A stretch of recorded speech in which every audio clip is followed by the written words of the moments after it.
The night Anna gave away her jacket, the temperature was -19, and she had exactly 240 rubles left in her wallet. She had counted them on the bus to the night shift, sitting in the back where it was coldest because the heating never reached that far, her fingers going through the bills twice to make sure she had not miscounted. 240 rubles. Enough for the bus home in the morning, not enough for anything else. The anything else was the problem. Kostya needed his medication refilled by Thursday.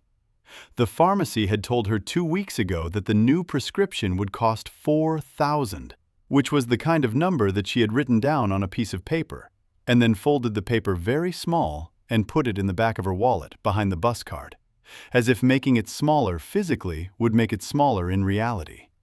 It had not worked. The number stayed 4,000. Kostya was 8 years old, and he had been sick since April, and the medication was the thing that was keeping the sick manageable instead of something worse, and Thursday was in 4 days. The landlord had called on Tuesday. Viktor Semyonovich, 62 years old, who had been her landlord for 3 years, and who had told her when she moved in that he was a reasonable man who valued good tenants.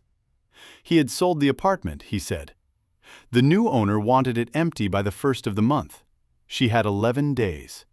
She had 11 days and 4,000 rubles she did not have, and a sick child, and a night shift that started at 11 and ended at 7, and paid enough to keep them eating if nothing else went wrong. And things kept going wrong. She had stopped letting herself think past the next immediate thing. The medication first, then the apartment. One thing at a time, in order of urgency. She had learned this in the first year after Kostya's father left, which was also the first year of the illness, which was the year she had understood that some problems were too large to look at whole and had to be broken into pieces and handled piece by piece, or they would simply stop you from moving. She was very good at moving. She had become good at it the way people become good at things they have no choice but to do. Kostya's father had left on a Wednesday in March 2 years ago, 4 months after the diagnosis, which was its own kind of information about the kind of man he was. He had said he was not built for this. She had said nothing because there was nothing to say to a man who had already decided, and she had watched him leave, and then she had sat at the kitchen table for 11 minutes, which was exactly how long she allowed herself to sit. And then she had gotten up and called the pharmacy and asked about the refill schedule and made a list of what needed to happen next. She had never told Kostya that his father had left because of the illness. She had said that his father loved him and that sometimes adults made choices that were about the adults and not about the children, which was the truest thing she could say in a way an 8-year-old could carry. Kostya had nodded seriously and asked if he could have soup for dinner. She had made soup. She got off the bus at the hospital stop and walked the 400 meters to the staff entrance with her head down against the wind, which was the kind of wind that found every gap in your clothing and pushed through it. She was wearing the jacket her mother had given her 3 winters ago, down-filled, dark blue, the warmest thing she owned. She had her hands in her pockets and her chin tucked, and she was thinking about the medication and not about the cold, which was one way to handle the cold. She almost walked past the girl. She was sitting on the ground between the hospital wall and the emergency entrance overhang, in the narrow space where the wind was slightly less terrible, her knees pulled up to her chest, her arms wrapped around herself. She was wearing a school uniform jacket, the thin kind, completely wrong for -19. Her lip was split. There was dried blood on her cheek from something above her eye. She was shaking in the continuous, involuntary way of a body that has been cold for a long time and has stopped being able to do anything about it. She was perhaps 11 or 12 years old. Anna stopped. The girl did not look up. She was looking at the ground with the expression of a child who has decided that the safest thing is to be invisible, which was an expression Anna recognized with a physical sensation in her chest because she had seen it before, in other contexts, and it never got easier to see. "Hey," Anna said. She crouched down. "Hey, look at me." The girl looked up. Her eyes were dark and very careful, the eyes of someone assessing whether the person speaking to them was a threat or not, which was not an assessment that 11-year-olds should have to make, and which this one was making with a fluency that meant she had made it before. "Are you alone?" Anna said. The girl looked at her for a moment. Then she nodded. "Are you hurt anywhere besides your face?" The girl considered this with the same careful assessment. "My arm," she said. Her voice was almost nothing. "I think something is wrong with my arm." Anna looked at the arm the girl was holding against her body. The angle was not right. She had spent 11 years as a nurse, and she did not need more than 3 seconds to understand what she was looking at. "Okay," she said. "Okay, can you stand up?" She helped the girl stand. The girl was shaking so hard it was difficult, and when she was upright, she swayed, and Anna caught her with both hands and held her until the swaying stopped. The girl was wearing nothing warm enough. The school uniform jacket was completely soaked through at the shoulders from the snow, and underneath it she had a school blouse, and that was all. Anna unzipped her jacket. She took it off. The cold hit her immediately and completely, -19 with wind, and she made herself not react to it, because reacting would frighten the girl, and the girl was already frightened enough. She put the jacket around the girl's shoulders. The girl looked at her. "You'll be cold," she said. "I'm going inside," Anna said, which was true. "Come on, let's get that arm looked at." She took the girl inside. Subscribe right now. Because the jacket Anna gave away that night cost her nothing she could afford to lose and changed everything that happened next. What the boss did when he found her is not what she was afraid of. It is not what anyone would expect. The girl's name, she learned inside the warmth of the emergency intake, was Sophia. She would not give a last name. She would not say who had hurt her. She answered the doctor's questions with the minimal compliance of someone who has been taught that information is dangerous, which made the intake nurse look at Anna with the specific look that medical staff exchange when they are seeing something they recognize and do not like. Anna stayed. She had a shift starting in 20 minutes, but she stayed until Sophia was taken for x-rays, until she had confirmed that someone from the hospital's child welfare team had been called, until she had written her own phone number on a piece of paper and pressed it into Sophia's good hand and said, "If you need anything, if anyone comes here that you don't want to see, you call me, okay?" Sophia looked at the paper. Then she looked at Anna. "Why?" she said. It was a real question, not a challenge. The genuine question of a child who has learned to be suspicious of kindness. "Because you needed a jacket," Anna said, "and now you need someone to call if things go wrong. It's not complicated." She went to her shift 18 minutes late and said nothing about why, and worked until 7 in the morning, thinking about the medication cost and the apartment and the girl with the careful eyes and the broken arm, in approximately that order. She heard nothing for 3 days. On the third day, a Thursday, she came home from a day shift to find 2 men standing in the hallway outside her apartment door. They were wearing dark coats, the kind of coats that were good coats, expensive in the particular understated way that suggested the person wearing them was not trying to impress anyone because they had nothing to prove. They were both large. They were standing with the specific stillness of men who were accustomed to waiting and who had decided to wait as long as necessary. Anna stopped at the end of the hallway. One of the men saw her and said, "Anna Sergeyevna?" "Yes," she said. Her voice was steady. She had learned to keep her voice steady. "Mr. Volkov would like to see you." The name landed in her chest like something heavy dropped from height. Volkov. She knew the name the way everyone in the city knew the name, not from any direct experience, but from the particular weight certain names carried in certain cities, the way you knew a name without knowing why you knew it, from overheard conversations and careful avoidances and the specific silence that fell in certain rooms when certain subjects came close. She thought about Kostya, who was at her neighbor Galina's apartment right now, and she thought about the medication which she had not yet managed to pay for, and she thought about 11 days, which was now 8 days, and she thought about whether she was going to come home from wherever these men were taking her. "Is this a request?" she said. The man who had spoken looked at her for a moment. Something moved in his expression that was not quite humor but was adjacent to it. "Yes," he said. "Mr. Volkov was specific about that. He said to tell you it is a request and that you may refuse."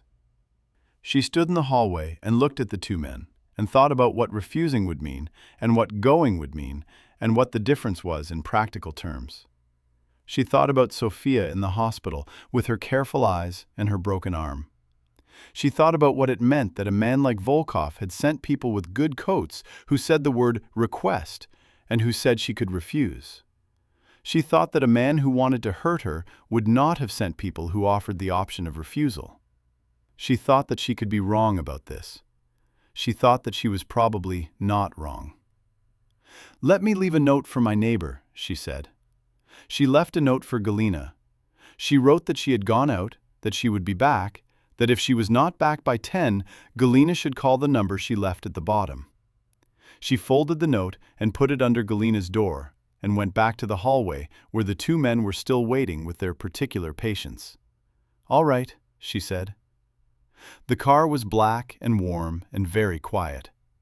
She sat in the back and looked out the window at the city, and she thought about the girl with the careful eyes, and she thought, whatever happens, the girl got a jacket and got warm and got her arm looked at, and that was real, and it happened, and nobody could take that back. She held on to this, the way she held on to the next immediate thing when the whole was too large to look at. They drove for 20 minutes. The building they arrived at was not what she had expected. She had expected something that announced itself. This was a building that did not announce anything. A converted merchant building in the old part of the city.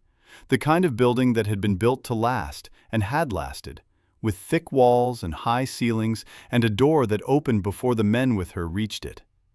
Inside was warm. She was taken to a room that was clearly a study. Floor-to-ceiling books on 2 walls, a desk that had things on it that were actually being used rather than arranged for impression. 2 chairs near a window that looked onto a courtyard where snow was falling in the thin, steady way of snow that intended to continue. She waited for 6 minutes. She counted. The man who came in was perhaps 55, medium height, gray at the temples, the kind of face that had been lived in hard and had arrived at something that was not quite severity but was close to it. He was wearing a dark sweater and no jacket, which was not what she had imagined. He looked like a man who had come from doing something else and had not stopped to change. He did not look like the name. She did not know exactly what she had expected the name to look like, but it was not this. A man who moved like someone with nothing to prove, who sat down in the chair across from her without any of the performance of authority that she had been bracing for. She had spent the 6 minutes of waiting building a version of this encounter that she could survive. She had identified the exits and noted that the door was not locked and told herself that whatever was said in this room she would answer calmly and without flinching. She had made herself as ready as she knew how to make herself. She was not ready for a man in a dark sweater who sat across from her like a person having a conversation. He looked at her for a moment without speaking, and his expression was doing something she could not read, which was unusual. She was good at reading expressions. 11 years of nursing had made her good at it. The specific skill of understanding what a face was actually doing underneath what it was trying to do. His face was doing something complicated. Then he said, "You gave my daughter your jacket." "Yes," Anna said. "You stayed with her until the welfare officer came." "Yes." "You gave her your phone number." "Yes." He was quiet for a moment. He sat in the chair across from her, not behind the desk, which she noted. "Why?" he said. It was the same question Sophia had asked. Anna looked at him and gave the same answer. She needed a jacket. She was hurt and alone, and she needed someone to stay with her. It's not complicated. He looked at her for a long moment. His expression was the expression of a man running some internal calculation, though she could not read what the variables were. "I am told," he said, "that you left your jacket and took nothing. No phone numbers from the staff, no information about Sophia. You have not spoken about her to anyone." "It wasn't my information to speak about," Anna said. Another silence. "I want to do something for you," Volkov said. "I want you to tell me what you need." Anna looked at him. She thought about the 4,000 rubles and the 8 days and the folded piece of paper in the back of her wallet. She thought about what it meant to need something from a man like this, what it cost, what came after. "I don't need anything," she said. "Anna Sergeyevna." His voice was very level. "I am aware that this is the correct answer to give to a man you don't know in a situation you find frightening. I am asking you to give me a different answer." She looked at the snow falling in the courtyard. She thought about Kostya. She told him. She told him about the medication and the cost and Thursday, which was today, and she told him about Viktor Semyonovich and the 11 days that were now 8 days and the new owner who wanted the apartment empty.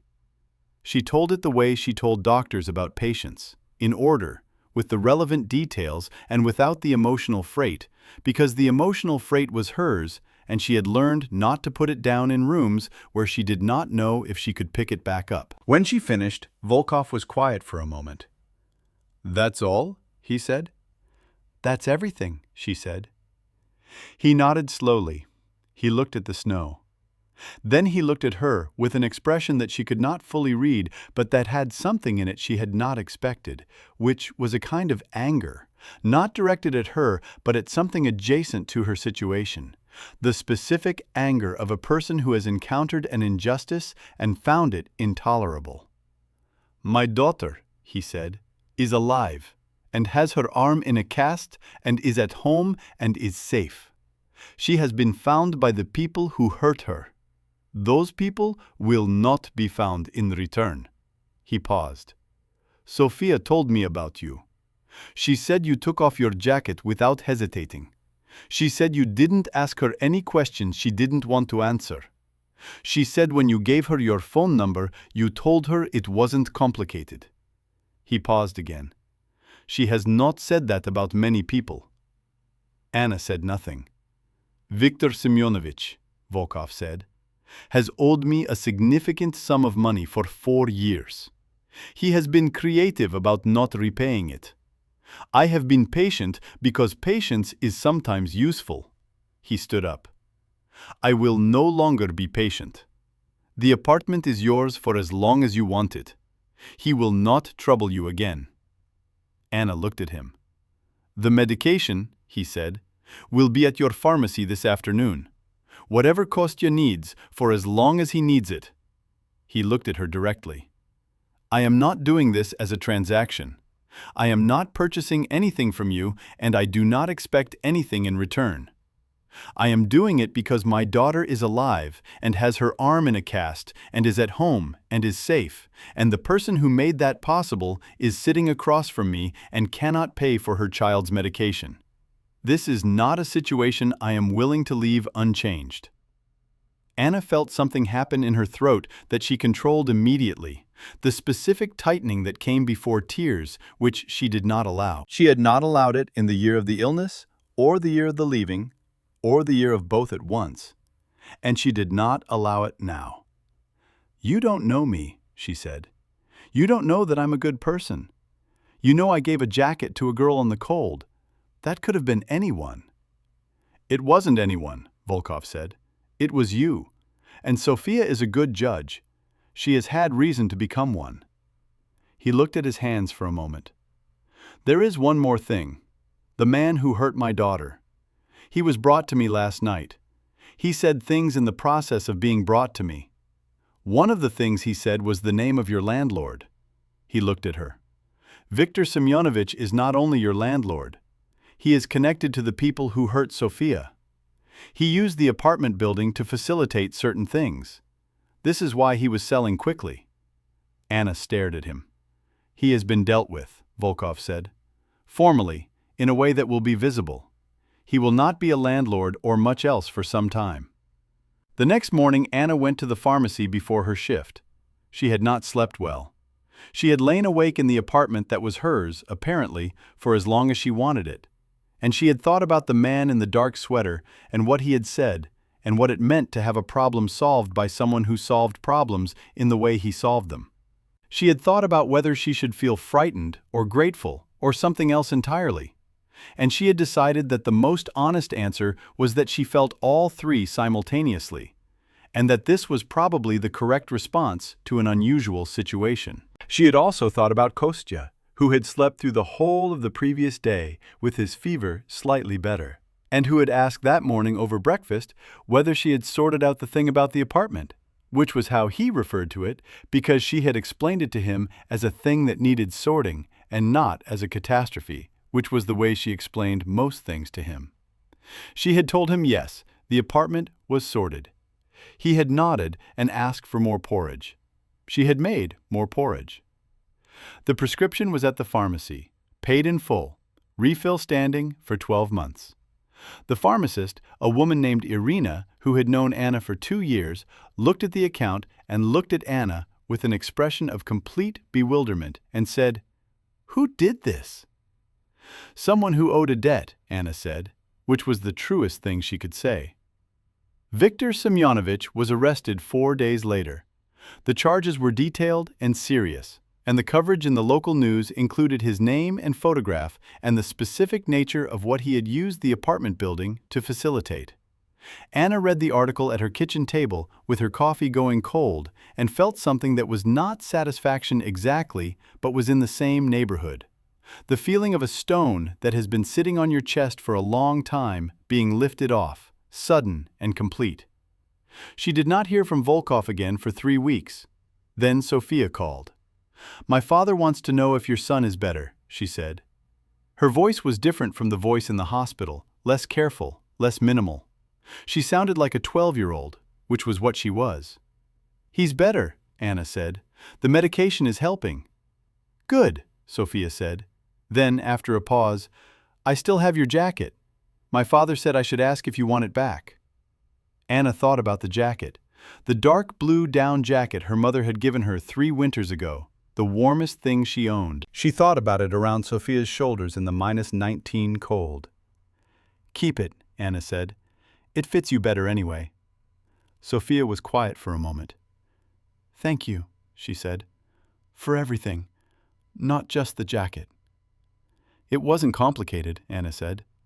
She heard something on the other end of the line that might have been a laugh, quickly controlled, the laugh of a child who is still learning when it was safe to laugh. "My father says that too now," Sophia said.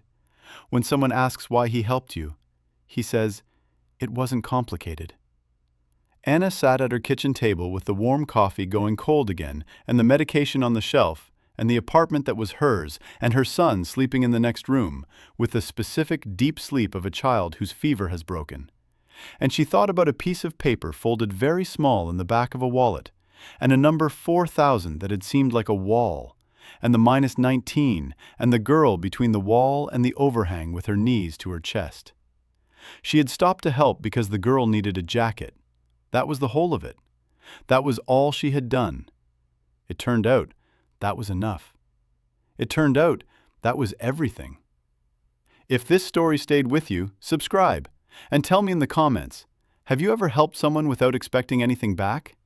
Because the world turns on those moments more than we know.